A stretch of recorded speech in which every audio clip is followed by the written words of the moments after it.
नारायणं निखिलपूर्णगुणैकदेहं निर्दोषमाप्यतमोऽप्यखिलैस्वाक्यैः अस्योद्भवादिदमशेषविशेषतोऽपि वन्द्यं सदा प्रियतमं मनसन्नमामि। कृष्णाय वासुदेवाय हरये परमात्मने प्रणतः क्लेशनाशाय गोविन्दाय नमो नमः। अभ्रमं भङ्गरहितम् अजडं विमलं सदा आनन्दतीर्थमतुलं भजे तापत्रयापहम्। पृथ्वीमण्डलमध्यस्थाः पूर्णबोधमतानुगाः वैष्णवाः विष्णुहृदयाः तान्नमस्ये गुरून् मम। तपस्वाध्यायशुश्रूषा कृष्णपूजारतं मुनिं विश्वेशम् इष्टदं वन्दे परिव्राट् चक्रवर्तिनम्। ಶ್ರೀಗುರುಭ್ಯೋ ನಮಃ. ಹರಿ ಓಂ. 10ನೇ ಅಧ್ಯಾಯದ 3ನೇ ಶ್ಲೋಕದ ತಾತ್ಪರ್ಯ ಆಗಿದೆ, ಅರ್ಥ ಆಗಬೇಕು. ಹೌದಾ?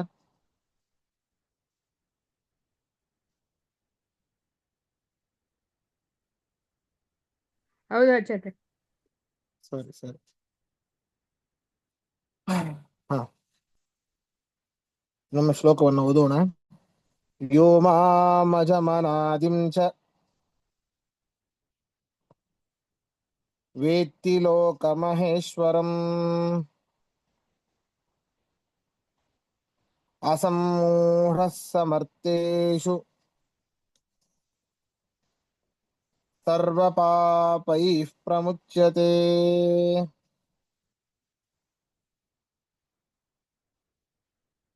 ಯಾವ ಒಬ್ಬ ವ್ಯಕ್ತಿ ನನ್ನನ್ನ ಅನಾದಿ ಜನ್ಮರಹಿತ ಲೋಕಮಹೇಶ್ವರಂ ಇತಿ ವೇತ್ತಿ, ಸರ್ವಲೋಕಕ್ಕೂ ಕೂಡ ಉತ್ಪತ್ತಿ ಸ್ಥಿತಿ ಸಂಹಾರಕ್ಕೆ ನಾನೇ ಕಾರಣ ಎಂಬುದಾಗಿ ಯಾರು ನನ್ನನ್ನು ತಿಳಿತಾನೋ ಅಂತಹ ವ್ಯಕ್ತಿಯೇನೆ ಮನುಷ್ಯರಲ್ಲಿ ಭ್ರಾಂತಿ ರಹಿತನಾದವನು. ಆ ವ್ಯಕ್ತಿಯೇನೆ ಸಕಲ ಪಾಪಗಳಿಂದ ದೂರನಾಗಿ ನನ್ನ ಒಂದು ಲೋಕವನ್ನು ಹೊಂದುತ್ತಾನೆ, ಸಕಲ ಪಾಪಗಳಿಂದ ದೂರನಾಗ್ತಾನೆ ಅಂತ ಇದರಲ್ಲಿ ಹೇಳ್ತಾ ಇದ್ದಾರೆ ಕೃಷ್ಣ ಪರಮಾತ್ಮ. ಅರ್ಥ ನೋಡಿ. ಯಹ ಯಾವ ಅಧಿಕಾರಿಯು, ಯಹ ಯಾವ ಅಧಿಕಾರಿಯು ಮಾಂ ನನ್ನನ್ನು, ಮಾಂ ನನ್ನನ್ನು ಅಜಂ ಜನ್ಮರಹಿತನೆಂದು, ಅಜಂ ಜನ್ಮರಹಿತನೆಂದು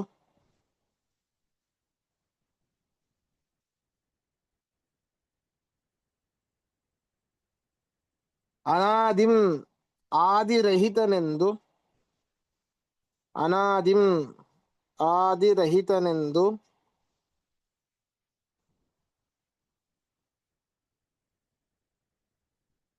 ಲೋಕಮಹೇಶ್ವರಂ ಚ, ಲೋಕಮಹೇಶ್ವರಂ ಚ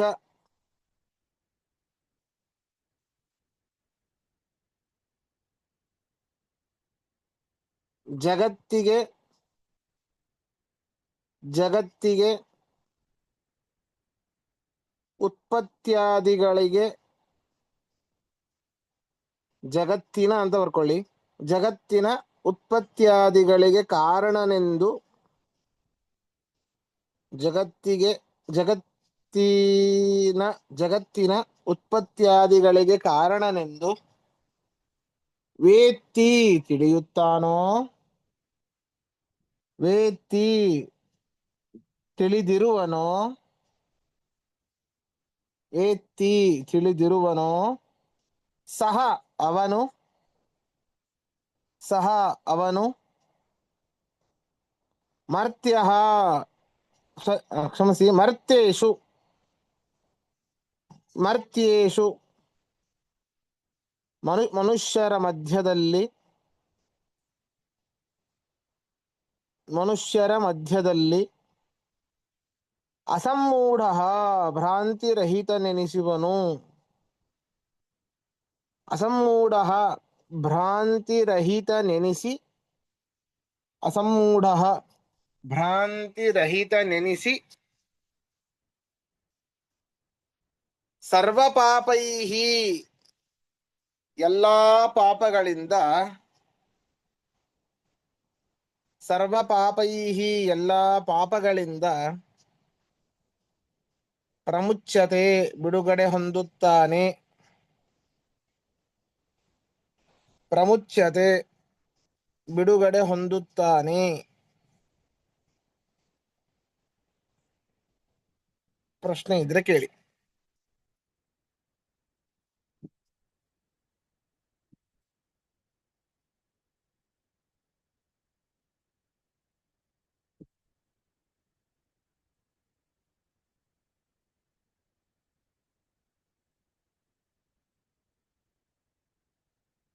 ಸರಿ, ಮುಂದೆ ಹೋಗೋಣ.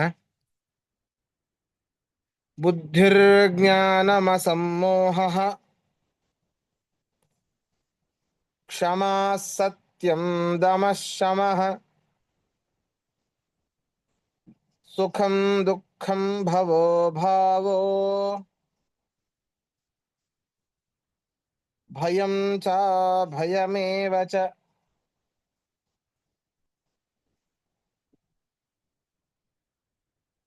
ಜೀವರಿಗೆ ಬುದ್ಧಿಯಾದಿಗಳನ್ನ ಕೊಡುವಂತವನು ನಾನೇ. ಬುದ್ಧಿ ಯಾವುದು ಕಾರ್ಯ, ಯಾವುದು ಅಕಾರ್ಯ, ಯಾವುದನ್ನ ಮಾಡಬೇಕು, ಯಾವುದನ್ನ ಮಾಡಬಾರದು ಎನ್ನುವಂಥದ್ದು ಬುದ್ಧಿ. ಜ್ಞಾನ ಎಲ್ಲ ವಸ್ತುವಿನ ಸಾಮಾನ್ಯ ಜ್ಞಾನ. ಎಲ್ಲ ವಸ್ತುವಿನ ಒಂದು ಸಾಮಾನ್ಯ ಜ್ಞಾನ. ಅಸಮ್ಮೋಹ ಸ್ಪಷ್ಟವಾದ ಜ್ಞಾನ.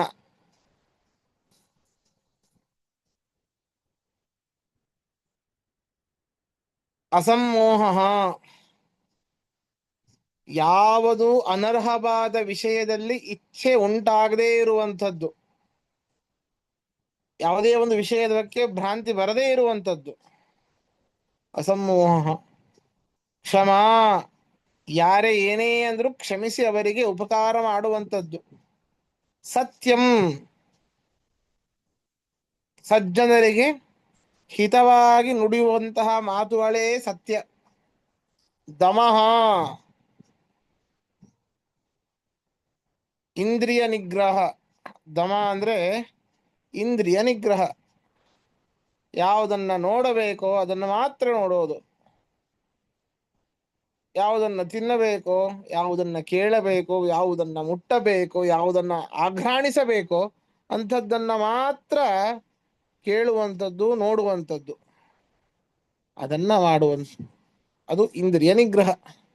ಶಮಃ ಭಗವನ್ನಿಷ್ಠ ಬುದ್ಧಿ. ಪರಮಾತ್ಮನೇ ಸರ್ವೋತ್ತಮ. ಸದಾಕಾಲ ಪರಮಾತ್ಮನಲ್ಲಿಯೇ ಮನಸ್ಸು ಇರುವಂಥದ್ದು, ಪರಮಾತ್ಮನಲ್ಲಿ ನಿಷ್ಠೆ, ಇದಕ್ಕೆ ಶಮ ಅಂತ ಕರೀತಾರೆ. ಸುಖಂ ಈ ಒಂದು ವಸ್ತುವಿನಿಂದ ನನಗೆ ಅನುಕೂಲವಾಗುತ್ತೆ ಎನ್ನುವಂತಹ ಭಾವನೆಗೆ ವಿಷಯವಾದದ್ದೇ ಸುಖ. ಯಾವುದೋ ಒಂದು ಅನುಕೂಲಕರವಾದ ವಸ್ತುವಿನಿಂದ ಪಡುವಂತಹ ನಾವು ಭೋಗ ಏನಿದೆ ಅದೇ ಸುಖ. ದುಃಖ ಪ್ರತಿಕೂಲವಾದ ವಸ್ತುವಿನಿಂದ ನಾವು ಅನುಭವಿಸುವಂತಹ ಒಂದು ಭೋಗ, ಅದೇ ದುಃಖ. ಭವೋ ಭಾವ. ಭವ ಅಂತಂದ್ರೆ ಉತ್ಪತ್ತಿ, ಭಾವ ಅಂತಂದ್ರೆ ಸ್ಥಿತಿ. ಭವ ಭಾವ ಭಯಂ ಹೆದರಿಕೆ. ಏನೇನೋ ಸುಮ್ಮನೆ ಟೆನ್ಷನ್ ಮಾಡ್ಕೊಳ್ಳೋದು, ಏನೇನೋ ಹೆದರಿಕೆ, ಮುಂದೆ ಯಾವಾಗ ಏನಾದರೂ ಹಿಂಗಾಗ್ಬಿಟ್ರೆ ಹೆಂಗೆ ಅಂತ ಭಯ.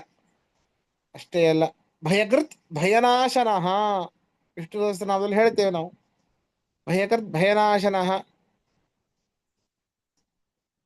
ಭಯವನ್ನ ಕೊಡುವಂಥವನು ಅವನೇ, ಅಭಯವನ್ನ ಕೊಡುವಂಥವನು ಅವನೇ, ಅಭಯಪ್ರದನಾದವನು. ಭಯಂ ಚ ಭಯಮೇವ ಚ. ಅಭಯವನ್ನ, ಭಯಕ್ಕೆ ವಿರುದ್ಧವಾದ ಮನಸ್ಥಿತಿಯನ್ನ ಕೊಡುವಂಥವನು ನಾನೇ. ಈ ಎಲ್ಲವನ್ನೂ ಕೊಡುವಂಥದ್ದು ನಾನೇ ಎಂಬುದಾಗಿ ಕೃಷ್ಣ ಪರಮಾತ್ಮ ಅರ್ಜುನನಿಗೆ ಹೇಳ್ತಾ ಇದ್ದಾನೆ. ಅರ್ಥ ಬರ್ಕೊಳ್ಳಿ.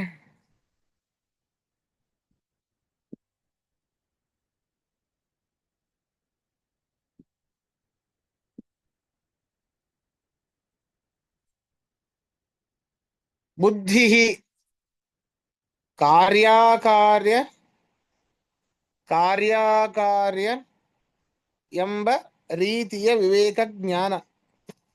ಬುದ್ಧಿ ಕಾರ್ಯಕಾರ್ಯ ಎಂಬ ರೀತಿಯ ವಿವೇಕ ಜ್ಞಾನ. ಹಿಂಗೆ ಬರಿಬೇಕು, ಕಾರ್ಯಕಾರ್ಯ ಎರಡು ಒಟ್ಟಿಗೆ ಬರಿಬೇಕು. ಕಾರ್ಯ ಅಥವಾ ಬಿಡಿಸಿ ಬರಿತೀರಿ ಅಂತಾದ್ರೆ ಕಾರ್ಯ ಅಕಾರ್ಯ ಎಂಬ ರೀತಿಯ ವಿವೇಕ ಜ್ಞಾನ. ಜ್ಞಾನಂ ಜ್ಞಾನಂ ಸಾಮಾನ್ಯವಾಗಿ ಎಲ್ಲ ವಸ್ತುವಿನ ಜ್ಞಾನ. ಸಾಮಾನ್ಯವಾಗಿ ಎಲ್ಲ ವಸ್ತುವಿನ ಜ್ಞಾನ.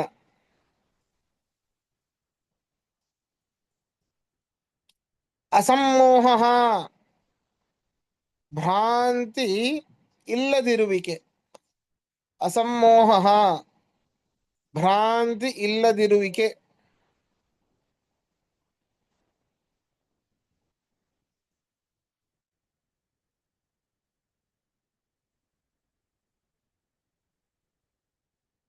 ಕ್ಷಮ ಕ್ಷಮ ಅಪಕಾರ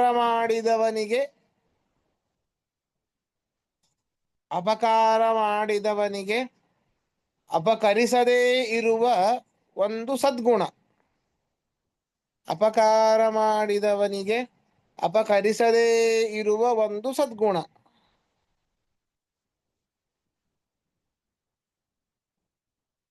ಸತ್ಯಂ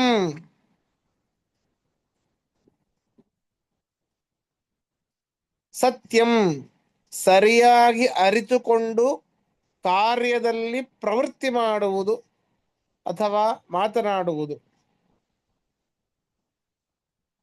ಸರಿಯಾಗಿ ಅರಿತುಕೊಂಡು ಕಾರ್ಯದಲ್ಲಿ ಪ್ರವೃತ್ತಿ ಮಾಡುವುದು ಅಥವಾ ಮಾತನಾಡುವುದು.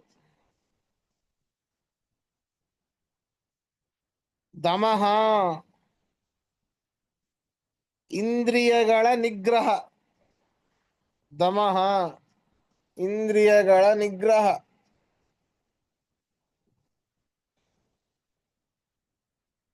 ಶಮಃ ಭಗವನ್ನಿಷ್ಠ ಬುದ್ಧಿ.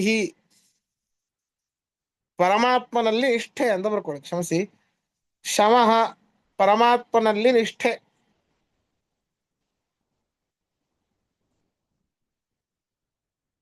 ಸುಖ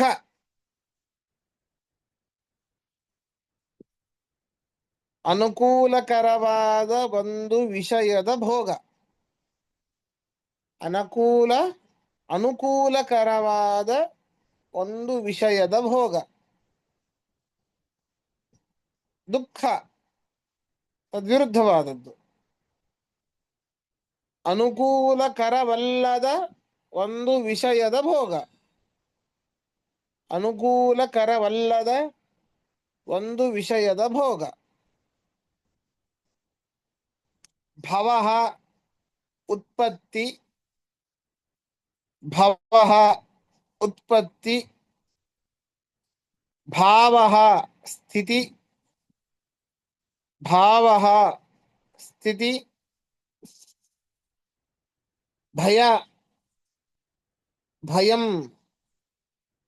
ಹೆದರಿಕೆ. ಭಯಂ ಹೆದರಿಕೆ. ಅಭಯಂ ಚ ಅಭಯಂ ಚ ಭಯಕ್ಕೆ ವಿರುದ್ಧವಾದ ಮನಸ್ಥಿತಿ. ಭಯಕ್ಕೆ ವಿರುದ್ಧವಾದ ಮನಸ್ಥಿತಿ. ಇದರ ತಾತ್ಪರ್ಯ ಇಷ್ಟೇ, ಇಲ್ಲಿ ನಾನೇ ಕೊಡ್ತೀನಿ ಅಂತಿಲ್ಲ. ಇದು ಈ ಎಲ್ಲವೂ ಕೂಡ ಜೀವರಿಗೆ ನನ್ನಿಂದಲೇ ಬರೋದು ಅಂತ ಇದರ ತಾತ್ಪರ್ಯ. ಅದು ಮುಂದೆ ಹೇಳ್ತಾನೆ, ಮತ್ತೆ ಏವ ಪೃಥಗ್ವಿಧಾಹ ಅಂತ ಮುಂದಿನ ಶ್ಲೋಕದಲ್ಲಿ ನನ್ನಿಂದಲೇನೆ ಸಕಲ ಭೂತಗಳಿಗೂ ಇವೆಲ್ಲವೂ ಕೂಡ ಆಗೋದು ಅಂತ ಹೇಳ್ತಾನೆ. ಈ ಒಂದು ಶ್ಲೋಕದ ಅರ್ಥ ಇಷ್ಟು. ಪ್ರಶ್ನೆ ಇದ್ರೆ ಕೇಳಿ. ಭಾವೋಗೇನಂದ್ರೆ ಅರ್ಥ? ಭಾವ ಸ್ಥಿತಿ. ಅಭಾವ ಅಭಾವ ಇಲ್ಲ ಅಲ್ಲಿ. ಭವೋ ಭಾವೋ. ಭವಃ ಭಾವಃ.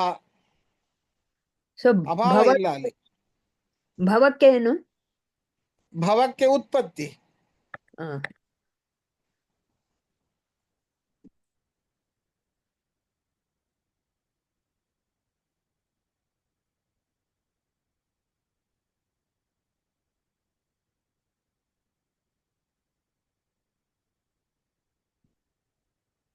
ಸರಿ, ಮುಂದೆ ಹೋಗೋಣ.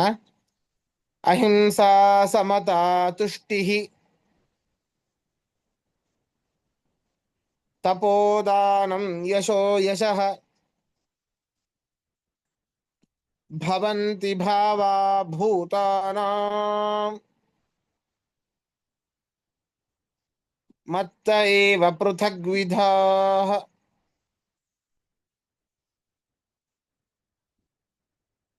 ನೋಡಿ, ಅಹಿಂಸೆ, ಮತ್ತೊಬ್ಬರಿಗೆ ಹಿಂಸೆ ಮಾಡದೇ ಇರುವಂಥದ್ದು ಅಹಿಂಸೆ. ಅದು ಒಂದು ಧರ್ಮವೇನೆ. ಸಮತಾ, ಸಮತ್ವ, ಎಲ್ಲರನ್ನು ಸಮಾನ ರೀತಿಯಾಗಿ ಕಾಣುವಂಥದ್ದು. ನಮ್ಮ ಮಕ್ಕಳನ್ನಲ್ಲದೇನೆ ಇನ್ನಿತರ ಮಕ್ಕಳನ್ನು ಕೂಡ ನಮ್ಮ ಮಕ್ಕಳ ಹಾಗೇನೆ ನೋಡುವಂತಹ ಒಂದು ಮನಸ್ಥಿತಿ. ವಸುದೈವ ಕುಟುಂಬಕಂ ಅಂತ ಹೇಳ್ತೀವಲ್ಲ, ಆ ರೀತಿ. ತುಷ್ಟಿಹಿ, ತುಷ್ಟಿಹಿ ಅಂದ್ರೆ ತೃಪ್ತಿ, ಸಾಕು, ಸಾಕು. ಪರಮಾತ್ಮನ ಇಚ್ಛೆಯಿಂದ ಎಷ್ಟು ಬಂದಿರುತ್ತದೋ ಅದರಿಂದಲೇ ನಾನು ಜೀವನ ಮಾಡ್ತೇನೆ. ತುಷ್ಟಿಹಿ, ತೃಪ್ತಿ ಅಂತರ್ಥ. ತಪಃ, ತಪಸ್ಸು ಮಾಡುವಂತಹ ಮನೋಭಾವನೆ. ದಾನ, ಮತ್ತೊಬ್ಬರಿಂದ ದಾನ ನಮಗೆ ಕೊಡಿಸುವಂಥದ್ದು ಪರಮಾತ್ಮನ ಒಂದು ಇಚ್ಛೆ. ನಮ್ಮಿಂದ ಮತ್ತೊಬ್ಬರಿಗೆ ಕೊಡಿಸುವಂಥದ್ದು ಕೂಡ ಪರಮಾತ್ಮನ ಒಂದು ಇಚ್ಛೆಯಿಂದಲೇ ಬರ್ತದೆ. ಯಶಃ, ಯಶಸ್ಸು. ಅಯಶಃ, ಅಪಕೀರ್ತಿ. ಯಾವುದೂ ನಮ್ಮಿಂದ ಬರ್ಲಿಕ್ಕೆ ಸಾಧ್ಯ ಇಲ್ಲ, ಎಲ್ಲವೂ ಪರಮಾತ್ಮನದ್ದೇ. ಹೀಗೆ ಭೂತಾನಾಂ ಭಾವಾಹ ಭವಂತಿ. ಇಲ್ಲಿ ಭಾವ ಅಂತಂದ್ರೆ ಮತ್ತೆ ಸ್ಥಿತಿ ಅಂತ ಅರ್ಥ ಅಲ್ಲ, ಧರ್ಮಗಳು ಅಂತ ಅರ್ಥ. ಈ ರೀತಿ ಪೃಥಗ್ವಿಧಾಃ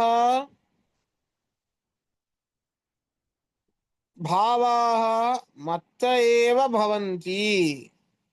ಈ ರೀತಿ ಜೀವರಿಗೆ ನಾನಾ ವಿಧವಾದ ಭಾವಾಹ ಪದಾರ್ಥಗಳು ಅರ್ಥಾತ್ ಧರ್ಮಗಳು ನನ್ನಿಂದಲೇ ಆಗತ್ತೆ. ಅದರಿಂದ ಎಲ್ಲವನ್ನೂ ಕೊಡುವಂಥದ್ದು ನಾನೇ. ಬುದ್ಧಿರ್ಜ್ಞಾನಮಸಮ್ಮೋಹ ಕ್ಷಮಾ ಸತ್ಯಂ ದಮಃ ಶಮಃ ಸುಖಂ ದುಃಖಂ ಭವೋ ಭಾವೋ ಭಯಂ ಚ ಭಯಮೇವ ಚ. ಅಹಿಂಸಾ ಸಮತಾ ತುಷ್ಟಿಃ ತಪೋದಾನಂ ಯಶೋ ಯಶಃ ಭವಂತಿ ಭಾವ ಭೂತಾನಾಂ ಮತ್ತೇವ ಪೃಥಗ್ವಿಧಾಃ. ಎಲ್ಲವೂ ಕೂಡ ನನ್ನಿಂದಲೇ ಆಗೋದು ಅಂತ ಬರ್ಕೊಳ್ಳಿ. ಅಹಿಂಸಾ, ಬೇರೆ ಪ್ರಾಣಿಗಳನ್ನು ಹಿಂಸಿಸದೇ ಇರುವುದು.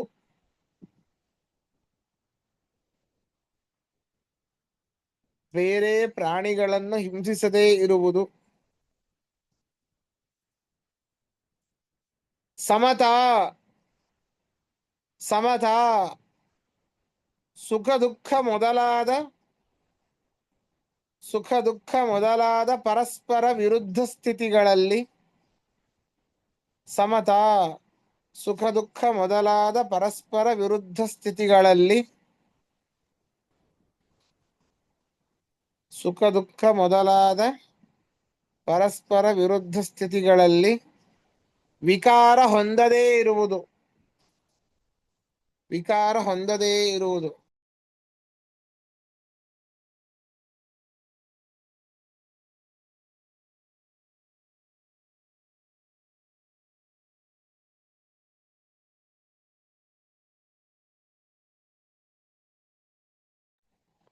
ಸುಖ ದುಃಖ ಮೊದಲಾದ ಪರಸ್ಪರ ವಿರುದ್ಧ ಸ್ಥಿತಿಗಳಲ್ಲಿ ವಿಕಾರ ಹೊಂದದೇ ಇರುವುದು. ತುಷ್ಟಿಹಿ, ಪ್ರಾಪಂಚಿಕ ಭೋಗದ ವಿಷಯದಲ್ಲಿ ಸಾಕು ಎಂಬುವ ತೃಪ್ತಿ. ಪ್ರಾಪಂಚಿಕ ಭೋಗದ ವಿಷಯದಲ್ಲಿ ಸಾಕು ಎಂಬುವ ತೃಪ್ತಿ.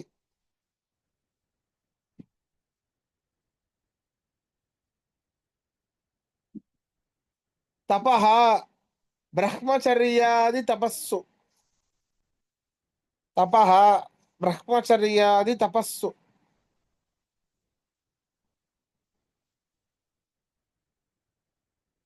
ದಾನಂ, ದಾನಂ ನ್ಯಾಯ ಮಾರ್ಗದಿಂದ ಸಂಪಾದಿಸಿದ ಸಂಪತ್ತನ್ನು ಯೋಗ್ಯರಾದ ಬೇರೆಯವರ ಕೈಗೆ ಸೇರಿಸುವುದು. ನ್ಯಾಯ ಮಾರ್ಗದಿಂದ ಸಂಪಾದಿಸಿದ ಸಂಪತ್ತನ್ನು ಯೋಗ್ಯರಾದ ಬೇರೆಯವರ ಕೈಗೆ ಸೇರಿಸುವುದು. ಅನ್ಯಾಯ ಮಾರ್ಗದಿಂದ ಅಲ್ಲ. ಬೇಕಾದಷ್ಟು ಲಂಚ ತಗೊಳ್ತಾ ಇರ್ತಾನೆ ಆಫೀಸಲ್ಲಿ, ಇಲ್ಲಿ ಬಂದು ಪಾಪ ಹೋಗಬೇಕು ಅಂತ ಹೇಳಿ ಯೋಗ್ಯರಾದವರಿಗೂ ಕೊಟ್ರೆ ಯಾವ ಪಾಪ ಹೋಗೋದಿಲ್ಲ. ನ್ಯಾಯ ಮಾರ್ಗದಿಂದ ಸಂಪಾದಿಸಿರ್ಬೇಕು ಆ ಒಂದು ಹಣ. ಯಶಃ ಕೀರ್ತಿ, ಅಯಶಃ ಅಪಕೀರ್ತಿ,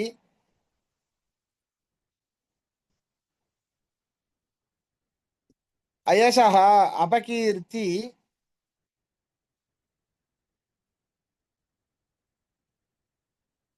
ಪೃಥಗ್ವಿಧಾಃ ಪೃಥಗ್ವಿಧಾಃ ನಾನಾ ವಿಧವಾದ ಈ ಎಲ್ಲ ಪೃಥಗ್ವಿಧಾಃ ನಾನಾ ವಿಧವಾದ ಈ ಎಲ್ಲ ಭಾವಾಃ ಧರ್ಮಗಳು, ಭಾವಾಃ ಧರ್ಮಗಳು,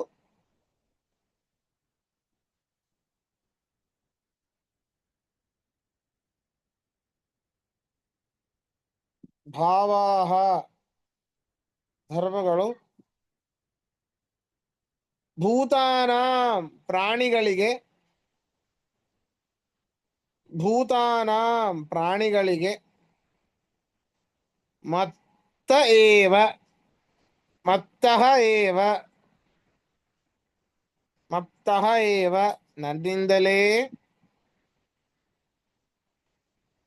ಮತ್ತಃ ಏವ ನನ್ನಿಂದಲೇ ಭವಂತಿ ಉಂಟಾಗುತ್ತವೆ.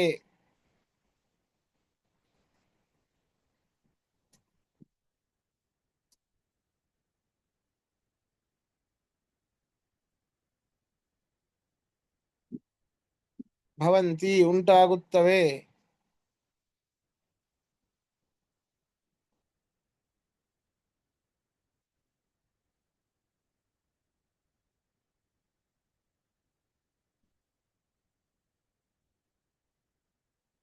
ಪ್ರಶ್ನೆ ಇದ್ರೆ ಕೇಳಿ.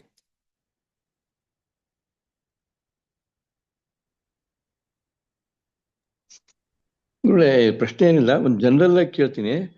ಈ ಹಾ. 9ನೇ ಅಧ್ಯಾಯ ಮತ್ತು 10ನೇ ಅಧ್ಯಾಯದಲ್ಲಿ ಕೃಷ್ಣ ಪರಮಾತ್ಮ ನಾನು ಇಷ್ಟೊಂದು ನಾನು ನಾನು ನಾನೇ ನಾನು ಎಲ್ಲಾನು ನಾನೇ ಮಾಡೋದು ಸೃಷ್ಟಿಕರ್ತಾನು ಇತ್ತು ಇಷ್ಟೆಲ್ಲ ಹೇಳಿದ್ರು ಅರ್ಜುನಂಗೆ ಇವನು ಭಗವಂತ ಅಂತ ಗೊತ್ತಾಗೋದಕ್ಕೆ ಕಾರಣ ಏನು ಗುರುಗಳೇ?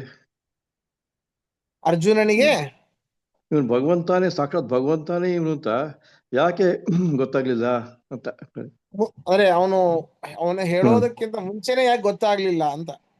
ಅಲ್ಲ, ಅವನು ದಿವ್ಯ ರೂಪ ದರ್ಶನ ತೋರಿಸಿ ಅವೆಲ್ಲ ಅಷ್ಟೆಲ್ಲ ಅದಕ್ಕೆ ಮುಂಚೆನೆ ಅವನು ಸ್ವಲ್ಪ ಒಂದು ಕ್ಲೂ ಹಿಂಟು ಗೊತ್ತಾಗಬೇಕಲ್ಲ. ಹೌದು, ಸಾಕ್ಷಾತ್ ದೇವರೇ ಇವನು ಅಂತ. ಅಲ್ಲ, ಅದು ಇಂದ್ರನ ಅವತಾರ ನೋಡಿ. ವಾಯುದೇವರನ್ನ ಹೊರತುಪಡಿಸಿ ಉಳಿದು ಕೆಳಗಿನ ಇರುವಂತಹ ಎಲ್ಲ ದೇವತೆಗಳಿಗೂ ಕೂಡ ಅವರು ಅವತಾರವನ್ನ ಮಾಡಿದಾಗ ಅವರಲ್ಲಿರುವಂತಹ ಎಲ್ಲ ಶಕ್ತಿಗಳು ಕೂಡ ಕಳೆದುಕೊಂಡು ಬಿಟ್ಟಿರ್ತಾರೆ. ಸಾಮಾನ್ಯ ಮನುಷ್ಯರಂತೆಯೇ ಇರ್ತಾರೆ ಅವರು. ಸರಿನಾ? ಸರಿ ಸರಿ ಸರಿ. ಅದರಿಂದ ಪರಮಾತ್ಮನಿಗೆ ಈಗ ನೋಡಿ, ನಮಗೆ ಒಬ್ಬ ಮುದುಕನ ವೇಷ ಹಾಕಿಕೊಂಡು ಸಾಕ್ಷಾತ್ ಪರಮಾತ್ಮನೇ ಬಂದರೂ ಕೂಡ ನಮಗೆಲ್ಲ ಗೊತ್ತಾಗೋದಿಲ್ಲ. ಬಂದಂತಹ ಭಿಕ್ಷುಕರಿಗೆ ಹಾಗೆ ಕೊಡಬೇಡಿ, ಪರಮಾತ್ಮ ಯಾವ್ದೋ ರೂಪದಲ್ಲಿ ಬಂದಿರ್ತಾನೆ ಅಂತ ಹೇಳ್ತಾ ಇರ್ತಾರೆ. ಊಟ ಕೂತ ಸಮಯದಲ್ಲಿ ಪರೀಕ್ಷೆ ಮಾಡ್ಬೇಕಂತಾನೆ ಬಂದಿರ್ತಾನೆ ಅಂತ. ಹಾಗೆ ಅವರು ಕೂಡ ಮಾನವರಾಗಿಯೇ ಇರುವವರಾದ್ರಿಂದಾಗಿ ಅವರು ತಮ್ಮ ಶಕ್ತಿಯನ್ನೆಲ್ಲ ಕಳೆದುಕೊಂಡಿರ್ತಾರೆ. ಯಾವ ಒಂದು ಸ್ವಲ್ಪವೂ ಕೂಡ ಇವ ಪರಮಾತ್ಮ ಅಂತ ಗೊತ್ತಿರಲಿಲ್ಲ. ಆದ್ರೆ ವಿಶೇಷವಾದ ಶಕ್ತಿ ಇದೆ ಅಂತ ಗೊತ್ತಿತ್ತು ಅಷ್ಟೇ. ಆದ್ರೆ ಇವರೇ ಪರಮಾತ್ಮ ಅನ್ನುವಂತಹ ಸ್ಪಷ್ಟವಾದ ಜ್ಞಾನ ಇಲ್ಲ. ಭೀಮಸೇನ ದೇವರಿಗಿತ್ತು. ಇವನು ಕೂಡ ಅನೇಕ ಬಾರಿ ಕೃಷ್ಣನ ಮೇಲೆ ಸಂಶಯ ಪಟ್ಟಿದ್ದುಂಟು. ಅರ್ಜುನ, ಧರ್ಮರಾಯ, ನಕುಲ ಸಹದೇವರು.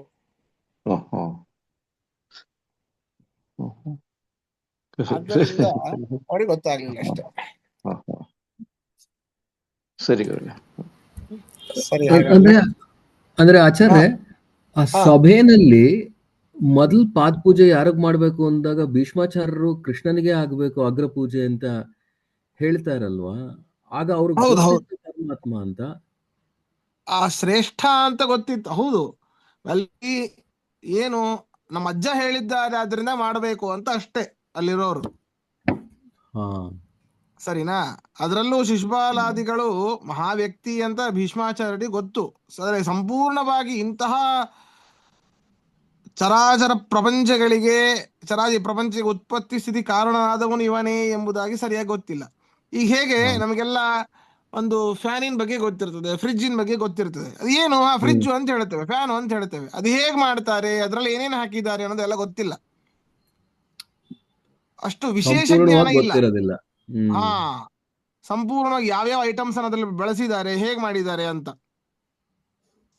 ಆಳವಾದ ಸರಿ. ಜ್ಞಾನ ಇಲ್ಲ. ಹಾಗೆ ಈ ಕೃಷ್ಣ ಒಬ್ಬ ವಿಶೇಷ ವ್ಯಕ್ತಿ ಅನ್ನೋದು ಗೊತ್ತು ಅಷ್ಟೇ,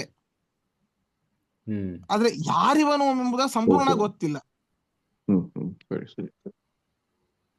ಸರಿ ಸರಿ ಅದಕ್ಕೆ ಅಲ್ಲಿ ಬುದ್ಧಿ ಮತ್ತೆ ಜ್ಞಾನ ಅಂತ ಅಲ್ಲಿ ಬಿಡಿಸಿ ಬಿಡಿಸಿ ಹೇಳಿದ್ದು. ಏನೋ ನಿಂಗೆ ಬುದ್ಧಿ ಇಲ್ವಾ, ಜ್ಞಾನ ಇಲ್ವಾ ಅಂತ ಅಂತಿರ್ತೇವೆ, ಎರಡು ಬೇರೆ ಬೇರೆನೆ. ಅದು ಬುದ್ಧಿ ಬೇರೆನೆ, ಜ್ಞಾನ ಬೇರೆನೆ. ಬುದ್ಧಿ ಅಂದ್ರೆ ನಿಜವಾದ ಸರಿಯಾದ ಜ್ಞಾನ, ಆಳವಾದ ಜ್ಞಾನ, ಅದ್ರ ಬಗ್ಗೆ ಸಂಶಯ ಇರಬಾರ್ದು. ಬರೀ ಜ್ಞಾನ ಅಂತಂದ್ರೆ ಸಾಮಾನ್ಯ ಜ್ಞಾನ. ಹೀಗೆ. ಸರಿ ಸರಿ ಆಚಾರ್ಯ. ಸರಿ, ಸಿಗೋಣ. ಹಾ, ನಾಳೆ ಪಾಠ ಇಲ್ಲ, ನಾಳೆ ಸೋಮವಾರ ಸಿಗೋಣ. ಸೋಮವಾರ. ಅಡ್ಡಿ ಆದ್ರಿಂದ. ಶ್ರೀಕೃಷ್ಣ ಅರ್ಪಣಮಸ್ತು, ಮಧ್ವೇಶಾರ್ಪಣಮಸ್ತು. ನಮಸ್ಕಾರ. ನಮಸ್ಕಾರ ಆಚಾರ್ಯ, ಧನ್ಯವಾದಗಳು. ನಮಸ್ಕಾರ ಆಚಾರ್ಯ, ಧನ್ಯವಾದ.